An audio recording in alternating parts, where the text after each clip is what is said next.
Okay, quite frankly, I don't know why I didn't see that coming from the last chapter. I don't know why I didn't think that Mitch had a plan. Like, he was obviously playing like he was completely pathetic. I didn't. They would just throw him into a cell and just be done with it. He has a knife. He's gonna get out of there. He's gonna start taking people out, and it's gonna be freaking awesome. Also, he gave them Stan's name, which, in my opinion, is the author's way of saying Stan is gonna die, which I refuse to believe. Stan's not gonna die. Mitch said he was his dad. They look nothing alike, I'm pretty sure, right? I don't know. Obviously, you can't really tell in book form, but yeah, so I wanted to say something else. What did I want to say? My freaking webcam won't stop being stupid.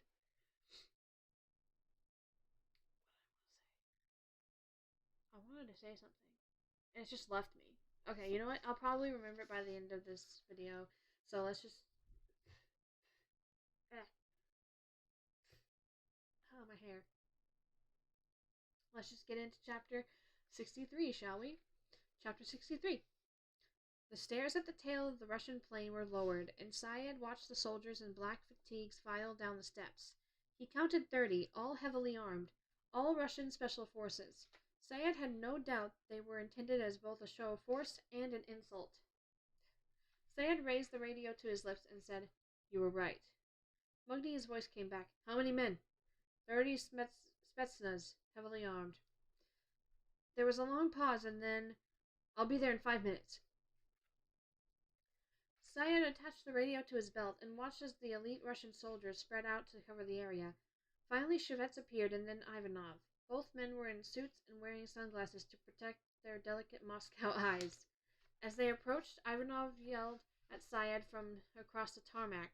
The big Russian threw out his arms and walked the final 10 paces as if it had been far too long since they had last seen each other. This should be interesting. Syed was not going to be a rude host, so he held out his arms as well, and despite his misgivings, he greeted Ivanov with a smile. As much as he distrusted the man, there was something likable about him. Yes, that's what I'm saying. I liked Ivanov the minute I saw him, and now I'm just like, I don't trust him at all. "Hey, Seth, my friend, how are you?" Ivanov practically picked the Syrian up in his arms. "I am well, thank you for coming."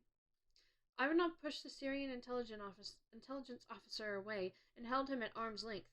"What happened to your ear?" Stan happened to your ear. Syed gently touched the bandage and said, "Oh, nothing, just a little accident." "Other than that, are you well?" "Yes." Ivanov peered over the top of his sunglasses at the hangar and the surrounding landscape. The bombed-out hangar, an airliner with only one wing, and another with no engines. "I see Beirut hasn't changed much." "Things are getting better." Syed pointed back toward the construction equipment at the main terminal. "We thought privacy would be best for this meeting." He motioned toward the hangar, saying, "I promise it will be worth your effort." "Yes, but what is this nonsense? I have to compete for my information like some rancher bidding on heads of cattle?" They started walking toward the shade of the hangar. Syed followed the script that Mugnia had given him. "Yes, well, if it was up to me, it would only be you, but I am not the only one with their voice in this." "Mugnia?" Ivanov asked. "Yes. I have warned you, he is in love with the religious zealots in Iran, and we both know they will never be the answer to a lasting peace in Beirut. Neither will you two. You two are doing terrible jobs at peacemaking in Beirut." I know, Syed said, patting Ivanov's arm as they entered the hangar. "But there's only so much I can do.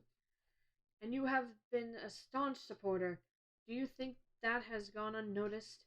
Ivanov took off his sunglasses. "Now there are these Americans that we are all so interested in."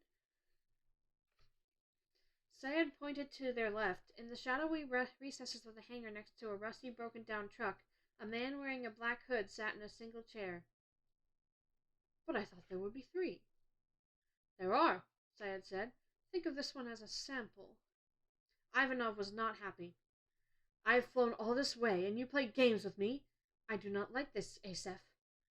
No games, Syed lied. Security is very important. One of these Americans is such a big fish that we must be extra careful.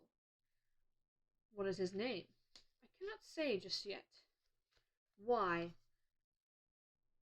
We must wait for the others. Ivanov looked around the empty space. Shevets and the Spetsnaz commander had wisely stopped 20 feet away to give them some privacy. Where were the representatives from Iran and Iraq? Turning back to Syed, he asked that exact question. They will be here any minute. Ivanov checked his watch and huffed. His instincts told him something else was going on here. I do not like this. I do not like this one bit. I am on time.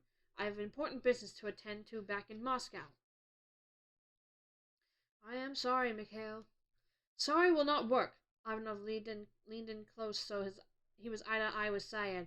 When you come to Moscow, I treat you like a prince. I come here, we meet like in this. He waved his hand around the dilapidated space. Mikhail, I am sorry. We do not have your resources. And that is something you would be wise to remember. I do not deserve to be treated like this. I am sorry, Syed could only say again. If you are so sorry, you will stop playing games with me and tell me who this big fish is. And if you do not want to stop playing games, then I will be forced to start playing them as well. Maybe I will get on my plane and fly back to Moscow. You can conduct your little auction without me. Mikhail, I am... Don't say it again. If you are truly sorry, you will tell me who the mystery American is. If not, I am done playing games and I will leave. Good. Bye. I think that's what he wants, right? Is that what Syed wants? He wants Ivanov to leave? No, okay, he doesn't. Mugnia had specifically told him not to divulge that information until he was there, but Syed was growing wary of this man's paranoia. He did not trust Ivanov, but he couldn't see what harm could be caused by telling him about Bill Sherman. I will give you a sneak peek, but you have to play dumb when Mugnia gets here. Turning, Syed said, Follow me. As they walked over to a folding table, he said, This American is rumored to have been heavily involved in some of the CIA's most sensitive operations, including operations directed at your country. There were 3 files on the table. Syed picked up one and handed it to Ivanov. Ivanov had been prepared for... I can't read. Ivanov had been preparing himself for this for the past 24 hours. He had expected to see the man in person, but in a way it would be easier for him to downplay his reaction this way. Sorry about this. He opened the file, looked at the Polaroid photo of the American spy, and nearly gasped. Ivanov hid his emotions and tilted his head as if he were trying to place the face, even though he knew with absolute certainty who the man was. He and Stan Hurley had tangled back in Berlin a long time ago. Hurley had become such a problem that he had sent 2 of his best men to kill him one night. Neither came back. Hell yes! Oh my god, that's so great. Their bodies were found floating in the Spree River the next day. The day after that, Hurley marched into Ivanov's office in broad daylight and put a gun to his head. Hurley explained the rules to him that morning, rules that Ivanov already knew, but nonetheless ignored. The Americans and Russians were not supposed to kill each other. It was all part of the new detent of the Cold War. The easing of tensions in the early 70s brought about by Nixon and Brezhnev. The American that gagged him, blindfolded him, tied him up, and pilfered his files. When Hurley was done, he loosened the ropes on Ivanov's wrists a bit and whispered in his ear, You should be able to whale your way out of these in a few minutes. By then I'll be gone, and you'll be faced with 2 options. You can scream your head off and try to chase me. If you do that, your bosses and everyone else back in Moscow will know that you let an American waltz into your office in the middle of the day, tie you up, and steal your files. You will be an embarrassment to the KGB, and we both know how much the KGB likes to be embarrassed. Your other option, well, let's just say I hope you're smart enough to figure it out. Ivanov was smart enough, and he had never told a soul about that day. He coughed into his hand and turned to Syed. I have heard of this man. What else can you tell me about him? Syed thought it best to not be too forthright on this point. Telling him that the American was the toughest, craziest man he'd ever encountered would not be good for the negotiations. Fortunately, he was saved by the sounds of approaching vehicles.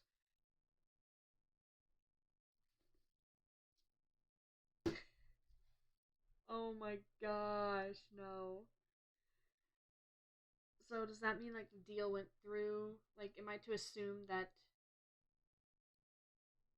Ivanov paid Sad and then they get... Oh god, no. Oh no. Oh no, no, no, no, no. This is bad. Stan's gonna die, isn't he?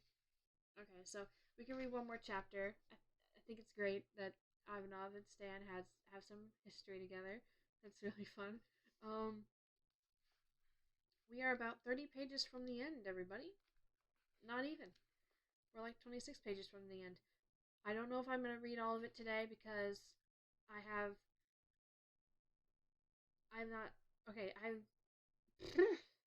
I'm running on 6 hours of sleep in the last 48 hours, so as you can imagine, my brain is like, so, yeah, here we go, chapter 64. 64 Zoo Lane. I loved that show when I was a kid. Anyway, chapter 64. Going here then. What is up with my hair, man? Look at this.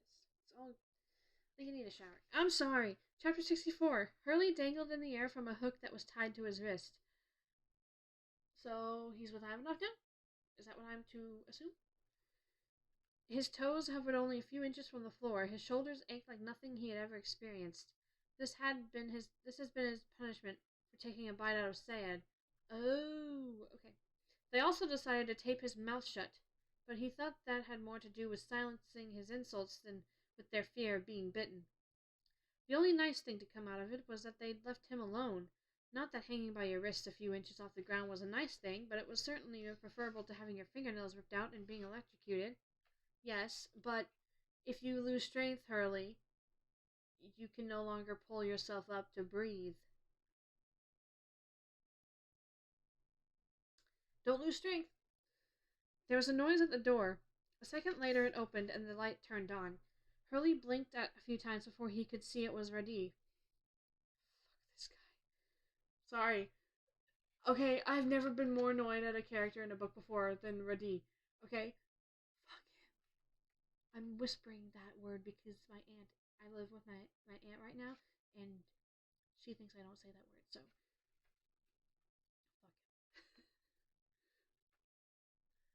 The Fatah leader crossed over and exhaled cigarette smoke into Sir Hurley's face. Hurley inhaled the smoke and thought he might apologize for all the nasty things he'd said about Radih's mother, if only the man would offer him a heater.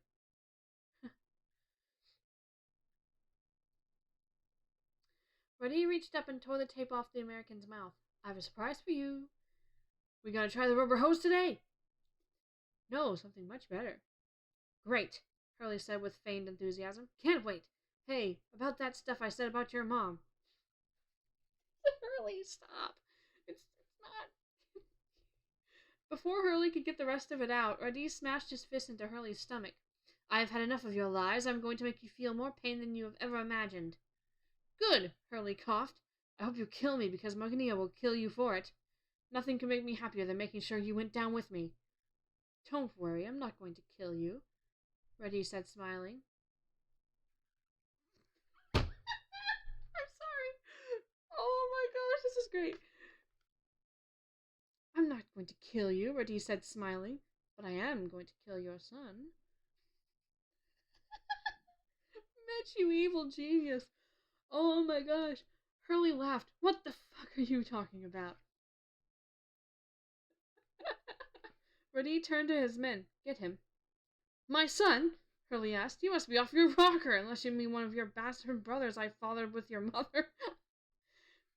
Yes, keep talking. We will see how tough you are in a moment.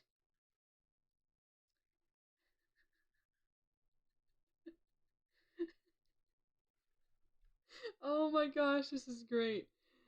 Mitch making Rapp look... What? Mitch making Radih look like a fool is amazing. Okay, here we go. I can't wait. The two men returned, each with one arm looped under Rapp's armpits. Rapp was shuffling along, trying to keep up and blabbing incessantly about the money he could get them. Rapp saw Hurley and yelled, Dad, don't worry, we're going to get out of this. Washington is going to pay for your release. Play along, Hurley, please. No, play along. Hurley looked at Rapp and said, What the fuck are you talking about? Have you lost your mind? Radih was finally having some fun. This is beautiful. You are right. I can't kill you, but I can kill your son. A big American fuck you. Radih snapped his fingers and pointed at the floor. Bring him here. The men dumped Rapp on the ground at Radih's feet. I will handle him, he said as he drew the American's silenced Beretta from his waistband. Hold the father's head and make sure his eyes are open. Rapp, please. What's your plan? Okay, now I'm getting worried. What's your plan here?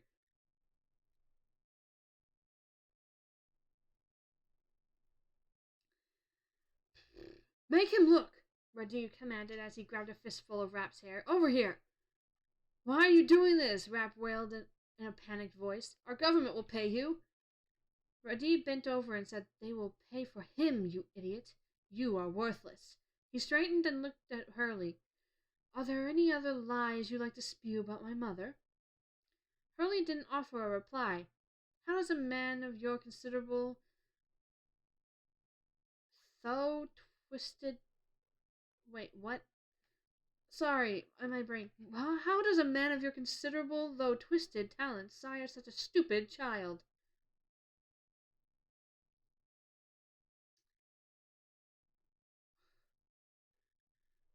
Oh, boy.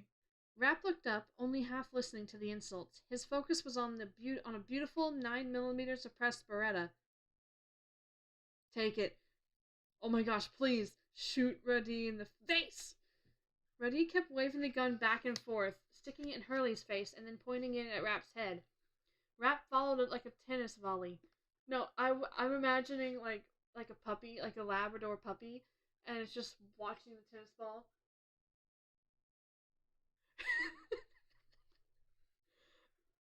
Followed it like a tennis volley.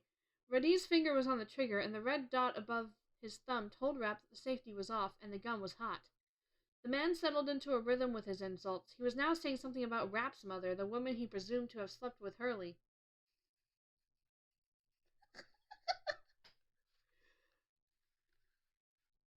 The Palestinian stuck the tip of the suppressor under Hurley's nose and ordered him to beg for his son's life. As Hurley started to speak, the gun began its slow-motion arc back to Rapp.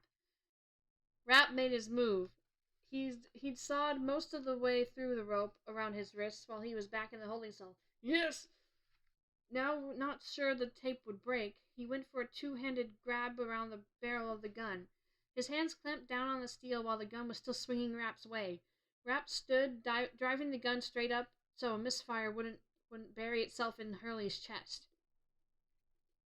At the top, he pivoted to his left, bringing the gun up and over the top of his head, before pulling it back down on the other side, effectively putting Radih in an armbar. Yes. Kill him! Kill him! Kill him! In this position, the Palestinian couldn't move unless he let go of the gun. Rapp delivered a quick knee strike to Radih's face, and a bullet spat harmlessly into the cinder block wall. Having dazed him, Rapp ripped the gun free. He swung the pistol back, cracking Radih across the forehead with the heavy metal grip. The blow sent him to the floor. Rapp tried to wrench his wrists free of the remaining duct tape, but it caught. The other two men were finally starting to move. Hurley, realizing that one of the men might yell for help, started screaming at the top of his lungs as if he were being beaten. Good job, Hurley. Play along! Finally. Rapp took a step back to get a better angle and yanked again, but the last bit of tape held, so he flipped the gun up in the air and caught the grip with both hands. The man on his left was no more than 4 feet away when he fired the gun twice, hitting him both times in the chest. The man collapsed at Rapp's feet. Heck yes, Rapp, kill. Shoot, Radih! Do it! Rapp swung the gun around on the other man, who was caught between the door and Hurley. He was never going to make it, so he stopped and put his hands up in the air. Shoot him! Hurley ordered in a raspy voice. Rapp squeezed the trigger and buried a bullet in the man's forehead. Get me down, quick! Hurley hissed. What about him? Rapp asked, pointing the gun at Radih, who was showing signs of life. Get me down first. No, kill him now! Please! Oh my god! Rapp ripped through the last bit of tape while he ran over to the wall and untied the makeshift pulley. Hurley dropped the short distance to the floor, landing on his feet. He wavered for a second and then caught his balance. Give me that gun, Hurley ordered, and check the right thigh pocket for the second one you shot. He should have a knife. Rapp placed the gun in Hurley's hands and went off to search for the knife. Hurley walked over to Radih, whose arms were starting to flop around as if he was waking up from a deep sleep. Hurley stomped on his stomach, and the Palestinian's eyes popped out, open. Hurley bent over and pressed the suppressor against Radih's chest. Looking into his eyes, he said, You should have killed me when you had the chance, you piece of shit. Hurley pulled the trigger. Heck yes! Sorry, I wanted Radih dead so bad. Thank you, Hurley! Yes! Oh my god! Get Richards, get Cummins, and get out of there! Do they even know that Cummins is there, though? Is Cummins still there? Did Ivanov take him? I don't remember. Oh no! Okay, that's the end of chapter 64. Oh my gosh, it's so good. Yes. So, I love that Rapp just, like, completely put on a complete show. It's just like, yo, I'm just a stupid kid who doesn't know what he's doing. You don't have to worry about me. They left him in a cell with no one to guard him, and he... Oh my gosh, so good. Okay, that's it for this one. I'm gonna go ahead and get to the next one. I might actually finish the book today. There's only 2 more chapters and then the epilogue. And then there's 17 more books. Oh my god. Okay, I'm not sure if I'm going to read all 17 books. And it's looking like my theory is neither going to be confirmed nor denied. Like, neither going to be confirmed nor proven not true. So, I'm going to have to adopt the headcanon that it was Lewis and Kennedy, which I already have, alright? If you couldn't tell, Lewis and Kennedy did it, alright? They definitely did. But that's all I'm going to say for now. Bye.